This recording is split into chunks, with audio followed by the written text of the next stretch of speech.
I stood in my kitchen that evening, the March rain tapping against the windows in that steady Portland rhythm that made the whole house feel heavier. The kettle hissed softly on the stove, a plume of steam curling upward as if it carried my own restless thoughts. I had been jotting notes in my journal, little fragments of hope, sketches of what life might be like with a baby. 32 wasn't old, not here. But in my family, it already meant sideways glances and questions that made my skin tighten. When are you going to have kids? It was the American small talk that felt harmless to them, but each time it was another pebble dropped into my chest. My husband, Daniel, sat at the table with his phone. He didn't look at me. Lately, he rarely did. He scrolled and scrolled, the blue light reflecting in his eyes like he was waiting for a message that mattered more than my voice. I poured the hot water over a tea bag, letting the earthy smell rise, and asked how his day had gone. He muttered, "Fine," without looking up. The silence pressed harder than any argument. Robert Louis Stevenson's words came back to me from a book I'd taught once. The cruelest lies are often told in silence. That night, I felt it deep. I sat across from him, pen still in my hand, the steam from my tea fogging my glasses. I wanted to tell him about the little list of names I'd written down earlier, names for children who didn't exist yet. Instead, I just asked, "You're quiet." He shrugged, didn't answer. And then the front door opened without a knock. Roxalana stepped inside, her heels clacking against the wood floor, as if the house belonged to her. She was older, taller, always certain of her place.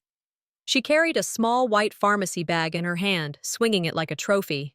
"Perfect timing," she said, her voice sharp but coated with sugar. "I brought something you need."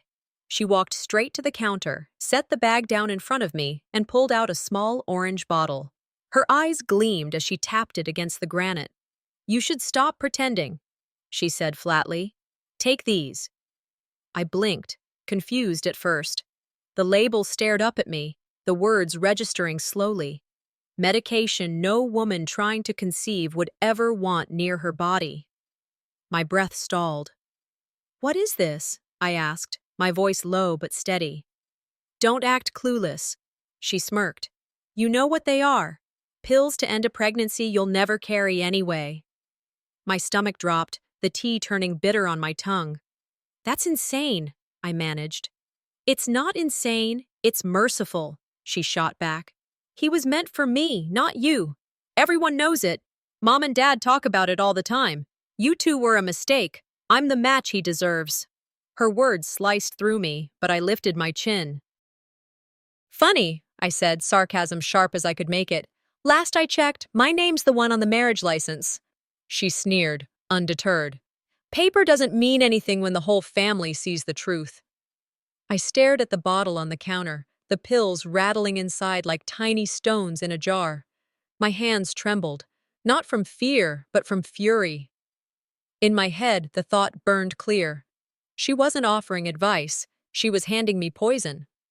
Daniel finally stirred, but only to reach for a glass of water, avoiding both our eyes. The silence screamed louder than words. Roxalana pressed the bottle closer to me, as if daring me to touch it. I didn't. I stood there, holding my ground, even as my knees weakened beneath me. The air thickened when Daniel finally looked up from his glass. His expression was unreadable, but I clung to the fragile hope that he would tell her to leave, that he would defend me like a husband should. Instead, he cleared his throat, his voice low but sharp. "Maybe she's right," he muttered. "Maybe you were never meant to be a mother." The words hit harder than the pills ever could. I felt my chest collapse inward, like something vital had been ripped out. I turned toward him slowly, forcing my voice to hold steady, though my insides shook. "So what exactly do you mean by that? That my body's the problem? Or that I am?" He looked away. That was worse than if he had shouted. The hum of the refrigerator filled the silence, the tick of the kitchen clock beating against my ears. My own heartbeat thudded like a drum. I thought of the injections I'd given myself, the bruises on my arms from blood tests, the promotion at work I'd turned down because he insisted less stress might help us conceive. I thought of the glass of wine I hadn't touched in years, the sushi I loved but gave up, the caffeine-free mornings. All of it sacrifices, all of it made with the blind faith that he was with me in this struggle. And now he said, I was never meant to be a mother. In America, I said quietly, voice breaking but still sharp. They say marriage is 50-50. But tonight, Daniel, it feels like I've been carrying 100 while you've been carrying betrayal. He shifted in his chair, but still wouldn't look at me. Roxalana smirked like she'd already won. Something hardened inside me then. A line drawn. They wouldn't decide my worth. Not my sister. Not even my husband. Later, after she left, the house still stank of her perfume, and the rattle of that pill bottle echoed in my head. I sat at the table alone. The orange bottle still sat on the counter, its label glaring at me like an accusation. I reached toward it, my hand hovering above the cold plastic, but I pulled back. Instead, I opened my journal, smoothed the page, and pressed my pen down. Day 1. They want me erased, but I will not disappear. The room was still, the clock ticking its steady march toward midnight. I closed the book and whispered to myself, low but fierce, if they think I'll swallow this, they're dead wrong. Dead wrong, I told myself as I stood on the porch of my parents' house the following Sunday. The lights inside glowed warm against the gray drizzle outside, but my feet felt heavy on the steps. Sunday dinners had always been a tradition. Mom roasting chicken, Dad carving it at the table, relatives bustling in with side dishes. Tonight, though, the warmth didn't reach me. It had been a week since Roxalana's pharmacy bag hit my kitchen counter, and Daniel's words, never meant to be a mother, still rang like a curse. Inside, the kitchen was crowded. My mother stirred gravy, my father uncorked a bottle of red wine, nieces and nephews chased each other around the chairs, the smell of roasted potatoes and garlic filled the air. To anyone else, it might have looked like the picture of family comfort. To me, it felt like a stage, and I was the extra they didn't know what to do with. Glad you made it, my mother said without looking up from the stove. Her tone was polite, but not warm. Roxalana was already seated at the adult table, a glass of wine in her hand, laughing at something Daniel whispered to her. The sight pinched my chest. I set my coat down, debating whether to keep quiet all night or to speak. Part of me wanted to blend in, avoid another confrontation. Another part burned to call out the cruelty that was becoming too obvious to ignore. I remembered something a mentor once told me. Family is supposed to lift you up, not pin you down. As I stepped into the dining room, I realized I'd find out tonight which kind of family I had. The table was set for 12, plates, silverware, wine glasses. My father glanced up and pointed toward the far end, where the children were giggling over coloring sheets. There's a spot open for you down there, he said casually. My stomach tightened. The children's end was where they usually sat the kids under 10, far from the adult conversation, out of sight. I hesitated. Are you serious? I asked. There's just no space here, Mom interjected quickly, sliding another dish onto the main table. Don't make a fuss, Safrona. It's just seating. Roxalana smirked at me from across the table, her lipstick perfect, her nails clinking against the stem of her glass. At least you're among equals, she murmured, just loud enough for me to hear. I sat slowly at the far end, children's laughter bubbling around me. They offered me crayons as if I belonged there. The symbolism was sharper than any knife on the table. My place in this family wasn't just minimized, it was erased. I forced a laugh, letting my voice carry. Guess I should bring coloring books next time, I said, holding up a crayon. The kids giggled, and a few adults gave awkward chuckles. My mother frowned, but didn't respond. Inside, though, I felt gutted. In American households, the kids' table wasn't just a place. It was a message. You're not part of the conversation. You don't matter. My sister's grin at the other end confirmed she knew exactly what message was being sent. Dinner dragged on, conversations flowing at the adult table while I picked at my chicken and listened to a child explain his favorite cartoon. I kept my face composed, but the sting didn't fade. It pressed deeper, a silent humiliation wrapped in roast chicken and polite chatter. After dinner, I carried dishes into the kitchen, stacking plates, grateful for a task that gave me something to do with my shaking hands. As I rinsed silverware, one of the neighbors, Mrs. Carver, who had stopped by to drop off dessert, leaned against the counter with a glass of wine. She smiled, the kind of smile meant to be kind but cutting in its ignorance. "I have to say," she remarked, glancing toward the dining room where Daniel and Roxalana still sat close. "Your sister and your husband, they just look so natural together." The words froze me mid-rinse. The clink of silverware against porcelain echoed louder than it should have. I turned slowly, unsure if I'd heard right. "Excuse me?" She shrugged, sipping her wine. "No offense, dear. It's just, watching them together, you'd almost think they were the real couple. The way they laugh, the way they fit. Some things just look meant to be." I stared at her, every nerve in my body screaming to shout, to throw the dish in my hand against the wall. Instead, I breathed deeply and set it gently in the sink. My voice, when it came, was low but calm. "Sometimes the worst wounds are the ones inflicted with a smile," I said, though more to myself than to her. She blinked, confused, and excused herself back into the dining room. I stood alone in the kitchen, fists clenched, pulse pounding. In suburbs like ours, neighbor talk spreads faster than wildfire. One comment, one rumor, and suddenly an entire community sees you not as a wife fighting for her marriage, but as a placeholder for someone else's fantasy. Mrs. Carver's words weren't just careless, they confirmed what I already feared. The image of Roxalana and Daniel together wasn't just in her head, it was visible to others. I didn't confront them that night. I stacked the last dish, dried my hands, and walked back into the dining room with a composed smile. But inside, I marked the words carefully, storing them alongside the pill bottle still hidden in my kitchen drawer. I left early, pulling on my coat, while the others lingered over dessert. My mother didn't stop me. My father barely looked up. Roxalana's laughter rang in my ears as I stepped outside into the damp Portland night.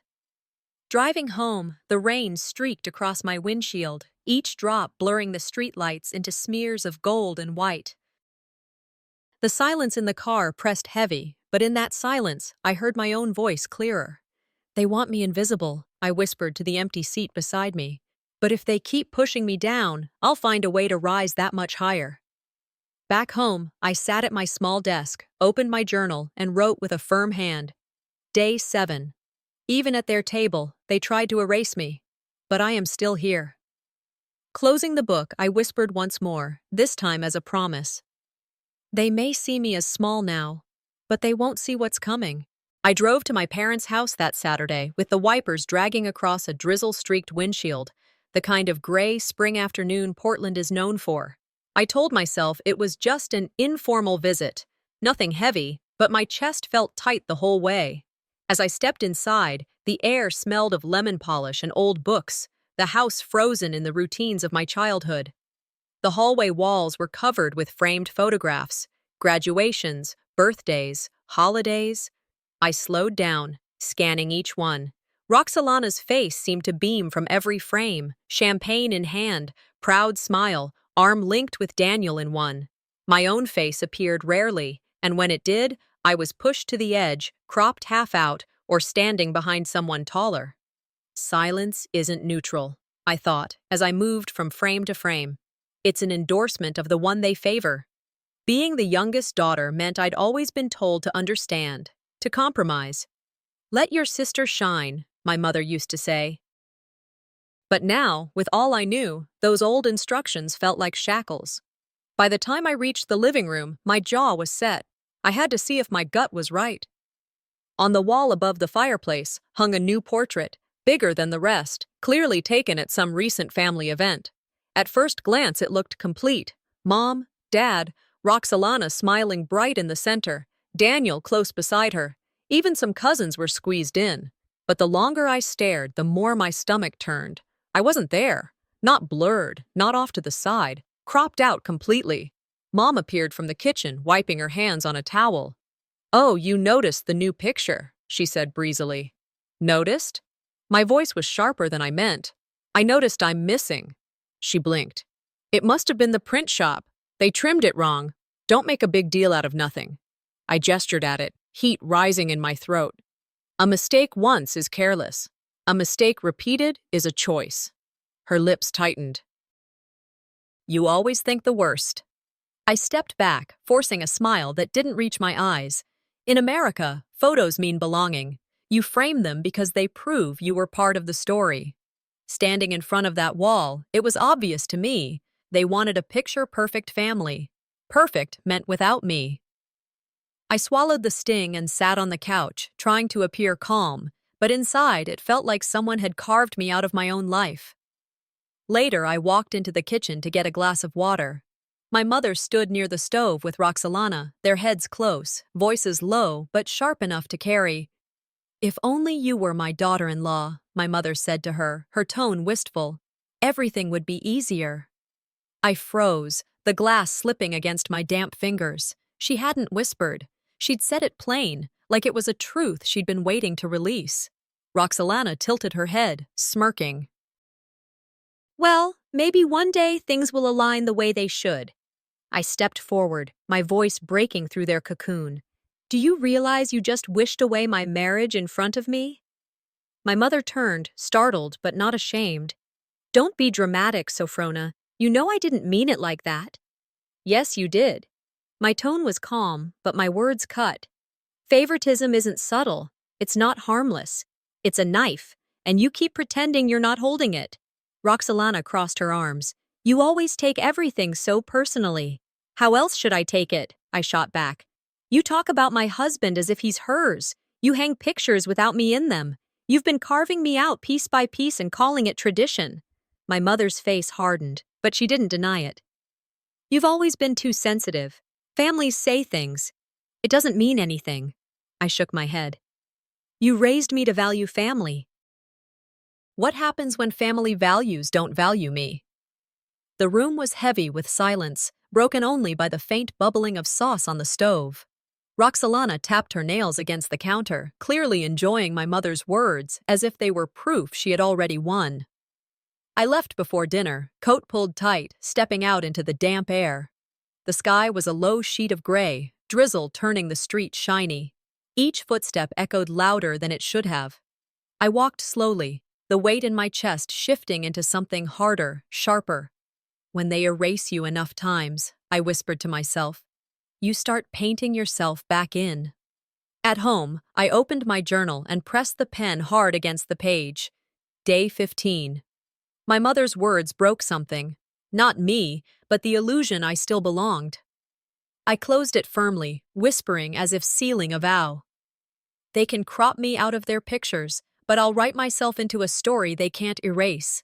When I agreed to meet Roxalana at her apartment, I told myself it was to talk things out. That's what I said out loud to Honora when she asked why I was bothering. But as I pulled into the parking lot of her building, my gut told me it wasn't going to be a conversation. It was walking straight into the lion's den. She greeted me at the door with that smile she used when she wanted to appear gracious, but really meant to cut me. Her place smelled of lavender candles, and the living room looked staged for a magazine shoot. On the walls hung photos, not of family, but of Daniel, smiling, standing next to her at events, even one of him at a work gathering that I hadn't even attended. She had framed them like they belonged to her. I stood in the doorway, scanning the room. It feels like walking into a parallel life, I said quietly. One where I don't exist. She tilted her head, ignoring my words. Tea? She asked sweetly, already walking toward the kitchen. I followed slowly, my hand brushing against my bag where my journal was tucked away. She noticed it immediately, her eyes narrowing with interest. What's in there? She asked, too casual. Nothing you need to know, I replied. The air between us was heavy, and I already regretted coming, but part of me needed to see just how far she'd go. It happened so fast I barely registered it. While I set my bag on the chair, she snatched it open, pulling out my small pregnancy diary. The worn cover was familiar to me, filled with scribbled dreams and hopes I hadn't dared to say aloud. She flipped through it, laughing under her breath. You really thought you'd be a mother? Her voice dripped with scorn. She held up one page, where I had written names I once imagined for a child. Phoenix, Sage, Indigo. What are these, fantasy characters? Give it back, I said sharply, stepping forward. But she didn't. She sneered, then in one sudden motion tore the page in half. The sound of ripping paper hit me harder than a slap. My stomach clenched, but I forced my face still. "You think this book makes you real?" she mocked. "It doesn't. You'll never be more than the broken one in this family." I took a deep breath, steadying myself. "You can tear paper, Roxalana, but you can't tear the truth. That belongs to me." She smirked again, holding up another page, threatening to rip it too. "Truth. The truth is Daniel was always mine. You were just a placeholder." The fury burned, but I refused to give her the spectacle she wanted. "You don't just want him," I said evenly. "You want to erase me." For a moment, her smile faltered. She dropped the shredded pieces onto the floor like confetti, then turned away as if she'd won. But in that moment, I knew. This wasn't jealousy. It was destruction. The following day, I went to a cafe downtown to clear my head. I ordered coffee, sat near the back, and pulled out my phone to distract myself. The murmur of voices carried across the tables, and then I froze. Roxalana's voice. She was at the corner table with two of her friends, their laughter high-pitched, glasses clinking. I turned slightly, keeping my back toward them, but close enough to hear. "When it finally happens," Roxalana said, her voice bright, "everyone will say we were meant to be all along." My chest tightened. She went on, painting a vivid picture. "I've already pictured the dress. Silk, ivory, nothing too flashy. The venue? That vineyard outside town. Perfect lighting, all the right people invited. And the vows? He'll say what he should have said to me years ago, that I was the one he should have chosen from the start." Her friends giggled, one of them sighing. "It sounds perfect." I gripped my coffee cup, the heat searing into my palm. One friend asked, "What about your sister?" Roxalana laughed, dismissive. "She's a formality. Once she's out of the way, no one will even remember she was there." "Daniel and I fit. People see it already. Even the neighbors say it." The words landed like stones. I sat still, every muscle in my body screaming to confront her. But I didn't. I stayed silent, each word etching itself into my memory like evidence. This isn't jealousy, I thought to myself. This is rehearsal. In American culture, weddings aren't just celebrations, they're validation. She wasn't fantasizing. She was rehearsing for a future she believed she was owed. I finished my coffee in one long swallow, stood, and walked out without a word. Back at home, I sat on the edge of my bed, the shredded pages of my diary replaying in my mind alongside the sound of her laughter at the cafe. She wasn't just taking pieces of me. She was constructing a story where I never existed. I pulled out a new notebook, pressed the pen firmly to the page, and wrote, "Day 20. She doesn't just want my life. She wants to rewrite it." I closed it slowly, whispering to the quiet room, "If she wants a war of stories, she's going to learn mine has teeth." The house was dark except for the glow of the computer screen in the small office Daniel and I shared. He had gone to bed early, claiming exhaustion, but I couldn't sleep. Instead, I sat with a stack of bills and a pile of unanswered emails, trying to find order in the mess our life had become. Halfway through sorting, I noticed something odd. A forwarded thread that shouldn't have been in my inbox. My heart thudded as I clicked it open. Lines of text filled the screen, emails between Daniel and Roxalana. I read slowly, each word pressing heavier than the last. "Once we sell the house, we'll finally have the money to start fresh together." Another message. "After this, it'll be official. She'll be gone, and we can do it right this time." I gripped the desk, my fingers white against the wood. They weren't just undermining me emotionally, they were planning my erasure, financially and personally. Selling the house, remarrying once I was out of the picture. I whispered the words aloud, tasting the bitterness. After this, we'll start fresh. The betrayal wasn't an accident. It wasn't neglect. It was a plan. In America, property means stability, a foundation you build a life on. To see my marriage, my home, my very name reduced to an obstacle in their blueprint. It was theft in every sense. I closed the laptop slowly, the screen fading to black. "They think they can plan my erasure," I muttered. "But I'll plan my survival." The next morning, I called a close friend, Someone I'd trusted for years, the kind of friend who sat beside me through doctor's visits and late-night tears. We agreed to meet at a small coffee shop near downtown. The smell of roasted beans filled the air as I slid into the booth across from her, hands trembling as I set down my cup. "I need to tell you something," I began, my voice low. "It's about Daniel." "And Roxalana." She leaned forward, eyes searching mine. "Go ahead." So I told her. About the pills Roxalana shoved into my hand, about the torn pages of my diary, about the email I had just found, mapping out my removal like it was nothing more than a line item. For a moment, she sat silent. Then she sighed, looking down into her coffee. "I have to be honest with you," she said carefully. "I already knew. Roxalana mentioned things, and Sophrona, maybe she and Daniel really do fit better together." Her words struck harder than the emails. "Excuse me?" I asked, my voice rising. She shifted uncomfortably. "You've been struggling. You've been under stress. Maybe this is what's best. Sometimes families just know where things belong." My chest tightened. "A real friend doesn't tell me to accept betrayal," I snapped. "A real friend reminds me I'm worth more than this." The cafe buzzed around us, but I felt suddenly alone in a crowd. She opened her mouth, then closed it, unable to meet my eyes. I stood, leaving my cup untouched. "You've chosen your side," I said. "And it isn't mine." Walking out into the street, the sting was deeper than before. Family had betrayed me, yes, but now even the circle I thought safe proved fragile. Driving home through the drizzle, I replayed every sacrifice I had made. The injections, the dietary changes, the hours at work I'd given up. All for a future I thought Daniel and I shared. Blood is supposed to be thicker than water, I reminded myself. But sometimes poison runs in the bloodline. The pattern was too clear to ignore. Roxalana's sabotage, Daniel's betrayal, my mother's favoritism, now my friend's disloyalty. They were pieces of the same story, one designed to push me out. Instead of collapsing, I reached for something steadier. At home, I pulled out a fresh notebook and began a list titled, "Evidence They Can't Erase." I wrote the first items slowly, the torn diary remnants, the orange pill bottle, the forwarded emails, proof that would stand when words failed. On the last page, I scribbled, "Day 28. Alone doesn't mean powerless. It means I have no one left to fear disappointing." Closing the book, I felt steadier than I had in weeks.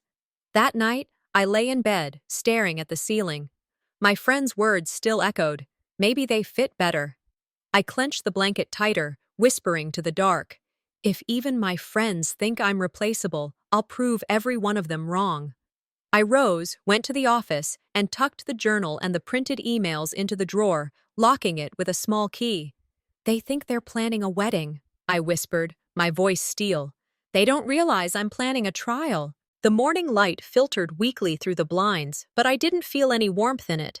I had spent most of the night replaying my friend's words. Maybe your sister and your husband really do fit better. Betrayal sat heavy in my chest, not sharp anymore, but dull, like a bruise that refused to fade. I lay there wondering if there was anyone left who believed in me, anyone who hadn't written me off as replaceable.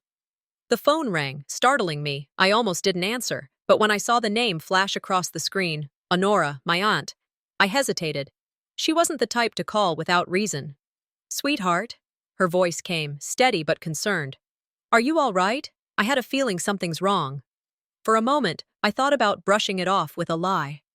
But the silence stretched, and she filled it. "Don't waste your breath telling me everything is fine. Come by. I've got soup on the stove." I closed my eyes. Soup on the stove meant comfort, meant listening ears, meant someone who had never once told me I was being dramatic. "All right," I whispered. "I'll come." In American families, when the parents fail you, sometimes it's the older aunt who shows up, the one who refuses to let you drown quietly. Honora had been that anchor when I was younger, and I felt the pull toward her now. Her house smelled of sage and clean laundry when I stepped in, a stark contrast to the chaos in my own. Honora hugged me tight, the kind of hug that doesn't just touch your body, but steadies your spirit. She led me to the kitchen table, where 2 mugs of tea were already waiting. Tell me, she said simply. So I did.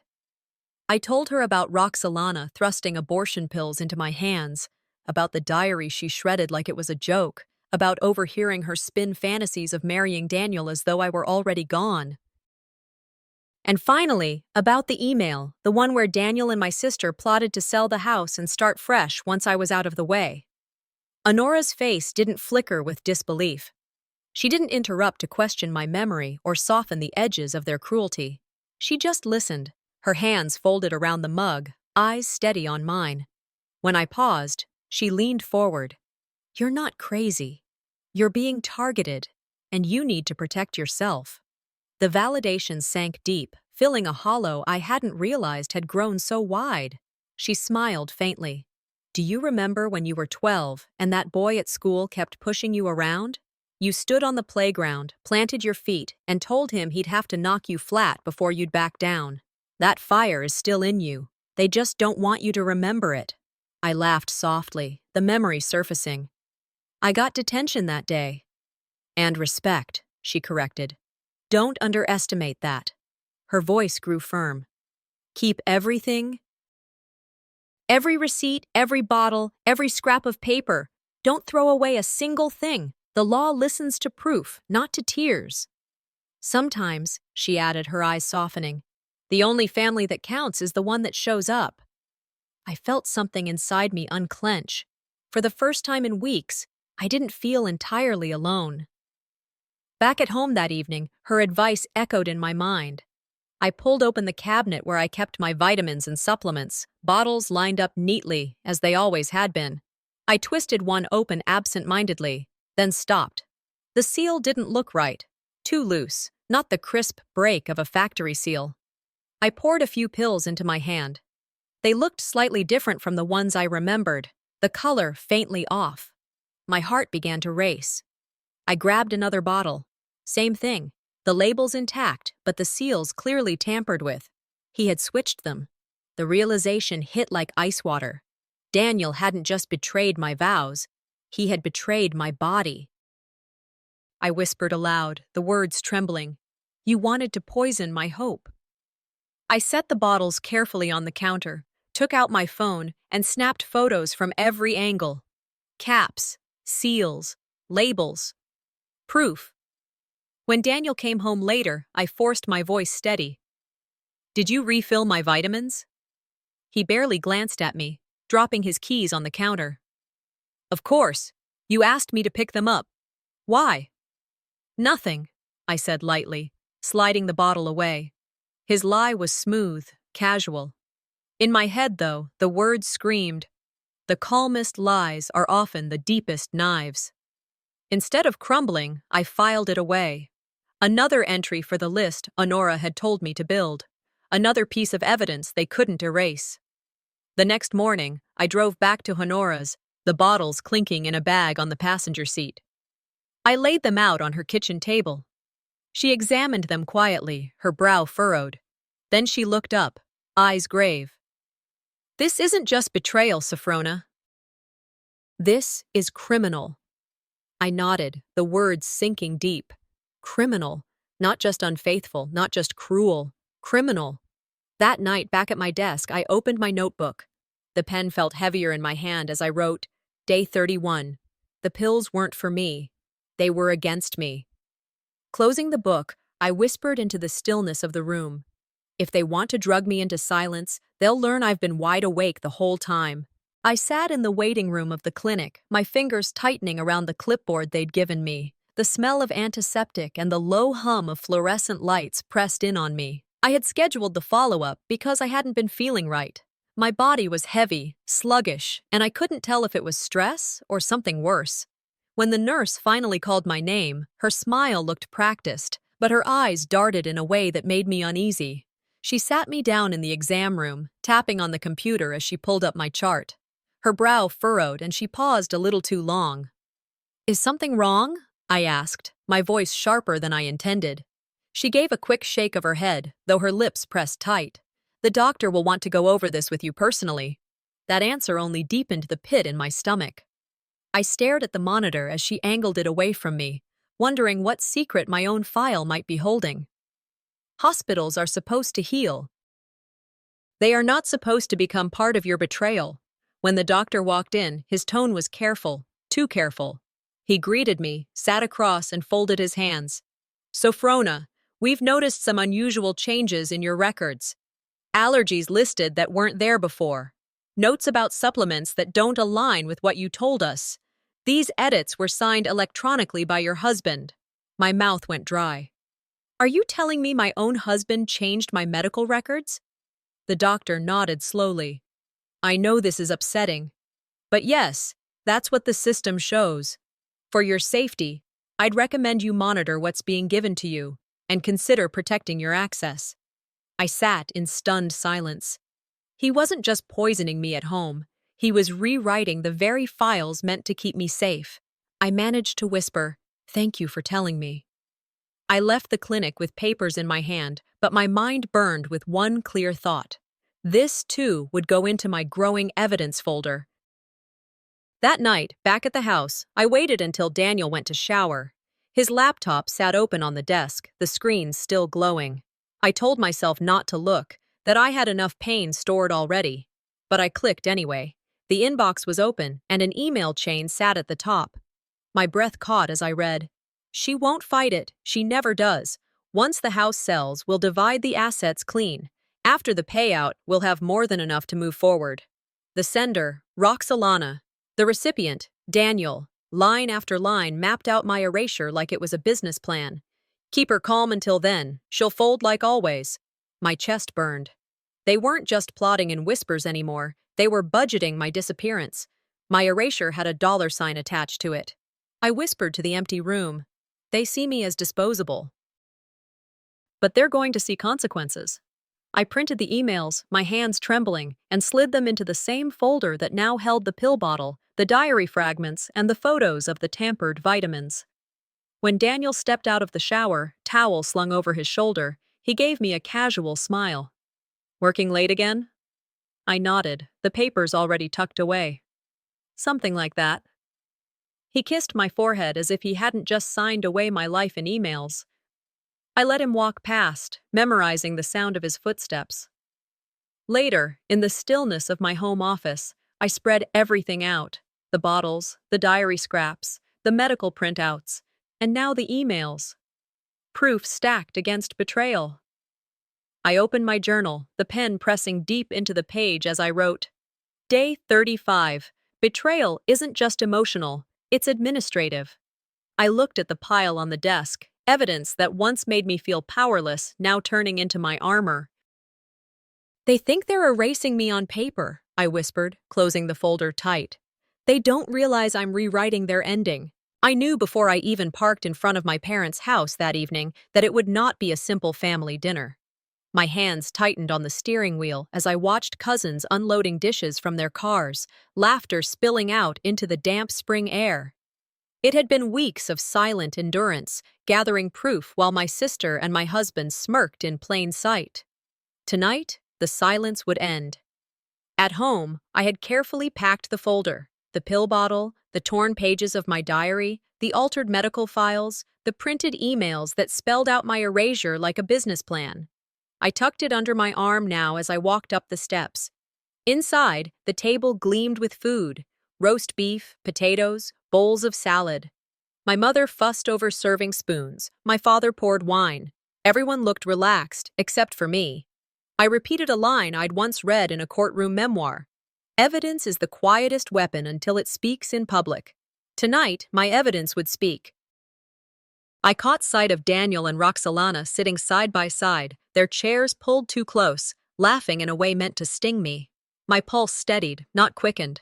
Fear no longer outweighed determination. I would not be erased in silence anymore. I waited until the plates were filled and conversation turned predictably to family values. My uncle was saying something about loyalty, about how strong families endure, when I laid the folder on the table. The sound of it dropping against the wood silenced the chatter. "What's that?" my father asked. "Truth," I said simply, opening it. I pulled out the shredded pieces of my diary first, placing them neatly beside the gravy boat. the bright ink of names I had once written still visible among the torn lines. Next, the pill bottle, its orange plastic glaring under the chandelier light. "What is this supposed to mean?" my mother asked nervously. "It means," I answered, my voice steady, "this isn't imagination. It's evidence." Murmurs broke out. A cousin leaned forward. Roxalana smirked at first, but I saw the flicker in her eyes when she recognized the items. Daniel stiffened. "This is ridiculous," he said quickly. "She's twisting things. That bottle could be anything." "It's not anything," I cut in, sharper now. "It's abortion medication, the same one your sister shoved into my hands in my own kitchen." Gasps circled the table. My father cleared his throat as if to quiet the room, but no one spoke. Roxalana tried to laugh. "You're being dramatic again." I met her eyes. "No, I'm being thorough." I reached back into the folder, pulling out the emails. My hands didn't shake. My voice didn't waver. I read aloud. "She won't fight it. She never does. Once the house sells, we'll divide the assets clean. After the payout, we'll have more than enough to move forward." My aunt covered her mouth. A cousin whispered, "Oh my God." I lifted my eyes from the page. "You plotted my erasure, but you forgot to erase your own words." Daniel stood abruptly, palms pressed to the table. "Stop this. You're embarrassing yourself." "No," I shot back. "You embarrassed yourself when you sold out your wife for insurance payouts and secret plans with my sister." The room shifted. Gasps, whispers, the scrape of a chair. My mother's eyes darted between us, her lips trembling. "This can't be true." I slid the altered medical records across the table. "Check the hospital signatures. Daniel signed into my file and changed my allergies, my supplements. He didn't just betray me at home. He rewrote the records meant to protect me." Roxalana's face paled. She tried to gather herself. "She's twisting everything, making it sound worse." "Worse?" I snapped. "Tell me, how much worse does it need to sound before it counts? You shredded my diary, mocked my losses, plotted weddings in cafes while my marriage still stood. You called me weak. Yet here I am, the only one strong enough to put this truth on the table." The silence after that was heavier than any outburst. Relatives looked at me with wide eyes. Some shifted toward Roxalana, offering her pitying looks, but others stayed frozen in shock. My father finally spoke, his voice low. This is beyond us." I gathered the folder back into my arms slowly, deliberately. No one reached to stop me. Roxalana's smirk had vanished, replaced with a taut jaw. Daniel stared at the floor. As I turned toward the door, I thought, tonight, I stopped being their scapegoat. Tonight, I became their judge. I stepped outside into the cool Portland night, clutching the folder to my chest. Behind me, the house sat heavy in silence, the air thick with all they had just heard. "They thought they buried me in silence," I whispered into the dark. "But they never expected me to speak with evidence." The dining room still vibrated with the echoes of what I had revealed. The folder was gone from the table, back under my arm, but its contents lingered like smoke after a fire. My relatives whispered in clusters, their forks untouched, their faces pale.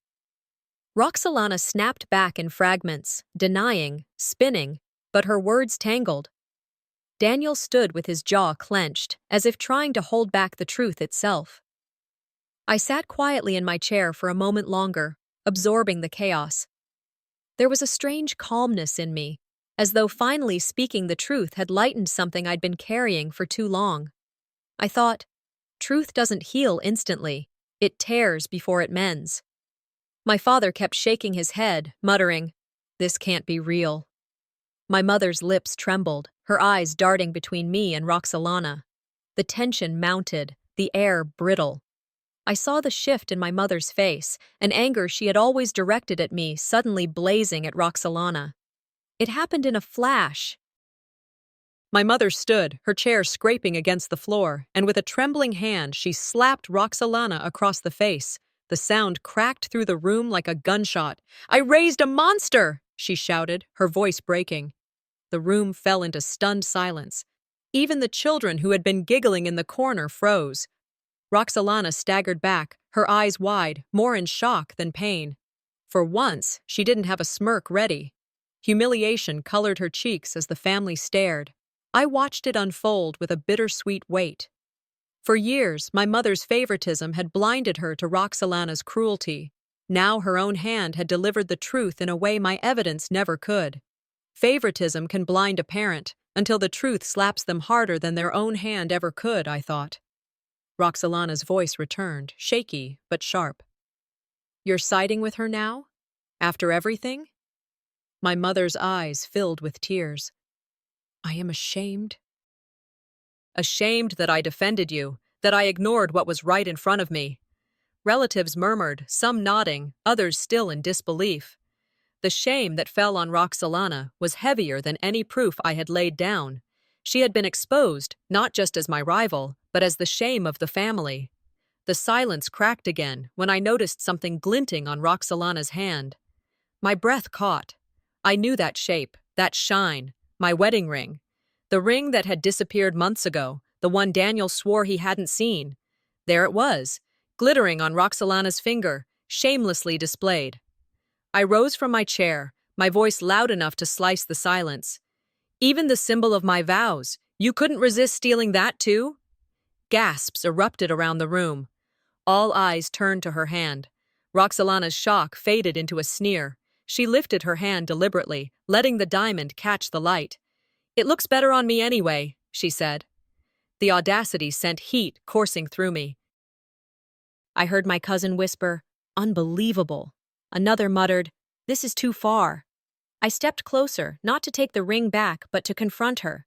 You didn't just want my marriage. You wanted to erase the proof it even existed. That ring wasn't just jewelry. It was my commitment, my identity, my life, and you flaunted it like a trophy. Daniel finally spoke, his voice rough. Roxolana, why would you— Don't pretend you didn't know, I snapped at him. His silence told me enough. I steadied my breath, refusing to let her see me crumble. Keep it, I said firmly, my voice carrying. You'll need it to remember the life you'll never have. The humiliation shifted back onto her. She lowered her hand slowly, the weight of the stairs cutting through her bravado. In American culture, a wedding ring is more than gold and stone. It's proof of union, of promise. Seeing it on her finger was more obscene than any words she'd spoken. But my refusal to claw it back with my hands, to reclaim it instead with my words, turned the shame onto her. The relatives whispered, some shaking their heads, others glaring at her. My mother sat down heavily, burying her face in her hands. My father's shoulders sagged as though the image of his family had shattered in front of him. I left the house soon after, the sound of their voices muffled behind the closed door. My steps felt heavier than usual, but not from defeat, from finality. At home, I sat at my desk and opened my journal. The pen pressed deep into the paper as I wrote. Day 40. The lies they wore as crowns are now shackles around their necks. Driving back through the Portland streets, the drizzle against my windshield blurred the lights. This wasn't family conflict anymore. This was a war, and wars had consequences beyond dinner tables. They stole my vows, I whispered to myself, the city lights reflecting in my eyes. But soon the law will steal their freedom. The morning after the storm at my parents' house, I walked into a downtown office tower where the brass nameplate on the wall read, Cyrus McNeil, attorney at law. My shoes clicked against the polished floor as if announcing a new version of me, the one who no longer whispered her truth. The receptionist guided me to a conference room lined with shelves of leather-bound case law and certificates. It smelled faintly of ink and old paper, a smell I'd come to associate with order. Cyrus himself entered moments later, a man in his 50s with silver at his temples, carrying a thick folder. He shook my hand firmly, then gestured for me to sit. Mrs. Hale, he began, flipping through my documents. Your evidence isn't just heartbreaking, it's solid. The court won't ignore this. I watched as he slid divorce petition paperwork across the table. The stack seemed heavier than it should have been. For a long moment I stared at the papers, tracing the black letters that spelled the end of my marriage, Then I picked up the pen. My voice was quiet, but clear. This isn't me walking away from love. This is me walking toward freedom. As the ink dried, something shifted inside me. Divorce filings in America don't stay hidden. They become part of the public record. Signing them wasn't just reclaiming my life, it was reclaiming it in broad daylight where no one could deny I had taken action. That afternoon, I returned home, folder in hand, heart steady. Daniel was already there, pacing the living room, his jaw tight. Roxalana lounged on the sofa, a glass of wine in her hand, as if she owned the place. I set the papers on the coffee table, sliding them across. "Consider this your notice," I said firmly. "I won't be erased. I'm erasing you from my future." Daniel's eyes widened, then narrowed with fury. "You're unstable," he spat. "Everyone knows it." "You twist things, you dramatize." I cut him off, my tone sharper than steel. "I don't dramatize, I document." I opened the folder again, laying out copies of the emails, the medical records, the pill bottle.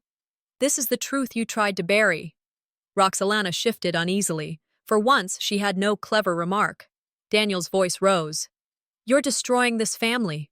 "No," I replied, my voice calm and steady. "You destroyed it when you sold me out. This is me salvaging what's left of my dignity." There's a respect in American culture for decisive moves, for people who don't just endure but stand up. I knew in that moment I wasn't a victim begging for sympathy. I was a woman making a choice. Daniel stormed toward me, fists clenched, but before he could say another word, a sharp knock rattled the front door. When I opened it, flashing red and blue lights glowed against the dusk. Two uniformed officers stood firm, warrant in hand. "Daniel Hale?" one called out, stepping inside. Daniel froze. Roxalana sat bolt upright. "What is this?" she demanded. The officer unfolded the paper and read in an even tone. "Charges include tampering with medical records and reproductive coercion." The words hit harder than any slap. Daniel stammered, "This is insane! She's lying! But the officer cut him off. "Mr. Hale, you'll have your chance to speak in court. For now, you're under arrest." Roxalana lunged forward. "You can't do this! He hasn't done anything!" Another officer placed a hand on her shoulder. "Ma'am, step back." Daniel's face twisted with panic as the cuffs clicked around his wrists. He shouted, "Sophrona, stop this! Tell them this is a mistake!" I stood still, my voice steady. For once, justice didn't whisper. It knocked. Neighbors began to gather outside, drawn by the flashing lights and raised voices. I watched from the doorway as the officers led Daniel down the steps, his protests drowned out by the radio chatter of the patrol car.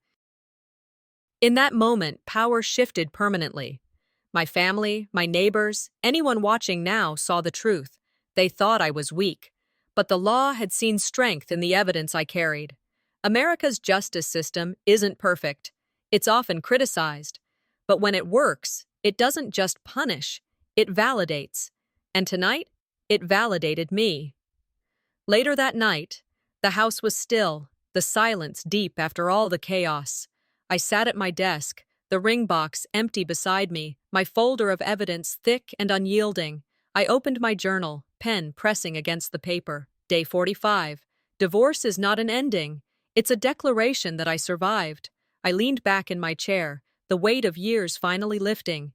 "Tonight, they lost their freedom," I whispered, closing the book. "Tomorrow, I start building mine." The first night in my new apartment, I lay awake listening to the hum of the refrigerator and the distant sound of cars on the wet Portland streets. Boxes lined the walls, their cardboard sides echoing back my isolation. But the air felt different, lighter. It was the first time my roof didn't also shelter betrayal. I walked from room to room, running my fingers over bare counters and empty shelves, reminding myself this space was mine. No sister bursting in with venom, no husband pacing with lies, just me. The silence was heavy, but it was freeing. Unpacking was slow. I pulled books from boxes, folded clothes into drawers, set a pot of herbs on the sill. At sunrise the next morning, I brewed coffee, opened my journal, and wrote, "Today, I start over." In American households, starting over often begins in small rituals: watering plants, paying bills, cooking for one. For me, each act was a declaration. Independence is not loneliness, it's recovery. I whispered to the still room, "This isn't the end of family. It's the start of myself." A week later, I drove back to Roxalana's place to collect the last of my belongings. The sky was a flat gray, rain tapping lightly against the windshield. My stomach clenched as I knocked. She opened the door, leaning on the frame with a smile too cold to be genuine. "You came for scraps?" she asked. "I came for what's mine," I replied, stepping inside. Her apartment was as polished as ever, staged like a showroom. I moved quickly through the rooms, gathering my things into a bag. In her bedroom, I opened a drawer to retrieve some books, and froze. There, folded neatly, was the tiny baby blanket I had bought months ago. Pale yellow, soft cotton, a symbol of hope I once carried quietly. She had hidden it here, as though feeding her fantasy with my grief. I held it up. "Why do you have this?" She didn't flinch. "Because you'll never need it anyway." The words struck deeper than the theft. It wasn't just possession, it was mockery. I folded the blanket carefully, sliding it into my bag. My voice was steady. "You're wrong. This isn't your trophy. This is mine. A reminder that no matter what you steal, you can't claim my resilience." Her smile faltered for a moment, but she turned away. "Keep telling yourself that." I left without another word, the blanket pressed close to my chest. In American culture, baby gifts carry continuity, the promise of tomorrow.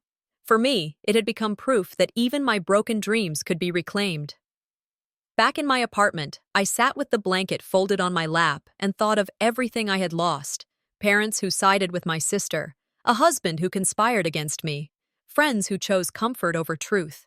It would have been easy to drown in the loneliness of it. But as I stared around my new space, I realized isolation wasn't the enemy. The people who claimed to love me but sought to erase me had been the true threat. "Sometimes," I whispered, recalling words I'd once heard, "you don't lose family. You lose the illusion of family." I listed what I still had: my own place, my evidence, my dignity, and the steadfast support of Honora. That was enough for a foundation. Not sand, but stone. Each day, I found small victories: cooking a meal just for me, paying the rent check with my own signature, choosing furniture piece by piece. The sadness lingered, yes, but it no longer owned me. Each act was proof I could stand on my own. One evening, I wrote in my journal, Day 48. Independence doesn't erase the ache, but it does build muscle where weakness used to be. The ache softened into resolve.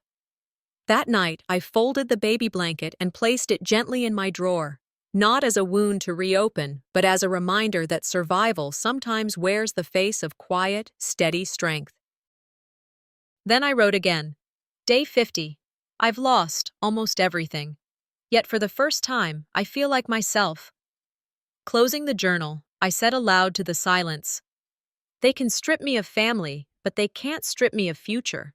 The courthouse smelled of polished oak and old dust, the kind that clings to the walls of places where history gets written. As I walked down the aisle between the benches, the sound of my heels echoed louder than I expected. Relatives sat on both sides, some leaning toward Roxalana, others avoiding my gaze entirely. My parents were there, stone-faced, divided in their silence. I kept my chin high, clutching my folder like a shield. I told myself this wasn't just their trial. This was a trial for every year I had bitten my tongue, every insult brushed aside, every piece of evidence I carried alone. This wasn't just a trial for them, I thought. It was a trial for every time I let silence stand in place of truth. The judge entered, robes sweeping, gavel striking against the wood. The room stilled. I remembered a quote I once read in a battered library book. "The truth will set you free, but first, it will make you miserable." James A. Garfield's words, and tonight they felt like prophecy. I sat in the front row, hands folded, preparing. I knew I would speak last, and when I did, It wouldn't be whispers, it would be verdict. The prosecutor's voice was steady, clinical, but every word pierced. He laid out the case like a map: altered medical records, tampered supplements, stolen insurance payouts, conspiracy to commit fraud. This was not a mistake, he said firmly, looking toward the jury box. This was deliberate, calculated harm. He presented the evidence one by one: my photographs of the tampered bottles, the torn diary scraps, the emails where they budgeted my erasure. And then, my journals. My words, preserved, became testimony. The pages I once wrote in solitude now echoed through a courtroom filled with strangers. When he finished, the judge nodded toward me. "Mrs. Hale, would you like to deliver your statement?" I stood slowly, smoothing the paper I had written and rewritten 100 times. My voice carried, steady at first, then growing stronger. "You thought I was weak. You thought I'd vanish quietly. You thought the silence you forced on me would bury me. But here I am, stronger because of the fire you tried to drown me in." The courtroom stayed silent, the words hanging heavy. I looked at my parents, their eyes downcast. Shame flickered across their faces. For years they defended Roxalana, but now even they couldn't meet my gaze. The judge cleared his throat. "The sentence is as follows. Daniel Hale and Roxalana Hale will each serve 7 years in prison for fraud, coercion, and tampering with medical records. Restitution in the amount of $80,000 is ordered to be paid to the victim." Gasps rippled through the courtroom. Roxalana shot to her feet, shouting, "This is a lie! She twisted everything!" The bailiff stepped forward, cuffing her wrists as she thrashed. Daniel slumped in defeat, his eyes hollow. I stood taller. Justice had spoken, and for once, it wasn't in whispers. It was in chains. As they were led past me, I looked them in the eye one final time. Roxalana's fury burned. Daniel's shame hollowed him out. I spoke the line I had saved, my final strike. "You buried me with lies, but the law dug me back up, and now it's burying you instead." The words cut through the clamor, and the courtroom hushed. For a moment, time froze. That was the reversal. That was the end of their story, and the beginning of mine. Walking out of the courthouse, I didn't cry, I didn't tremble. I walked with steady pride, each step heavier with freedom. For once, my silence had not been complicity. It had been strategy, and now my words were the verdict. Justice in America is often doubted. People whisper that it's flawed, that it fails the ones who need it. But today, it worked. Today, it validated the truth I had carried like a burden for years. And I knew that for others who had been silenced, this moment meant something bigger than me. Back in my apartment, the light was softer, warmer somehow. I set the folder of evidence on a shelf and pulled open a drawer.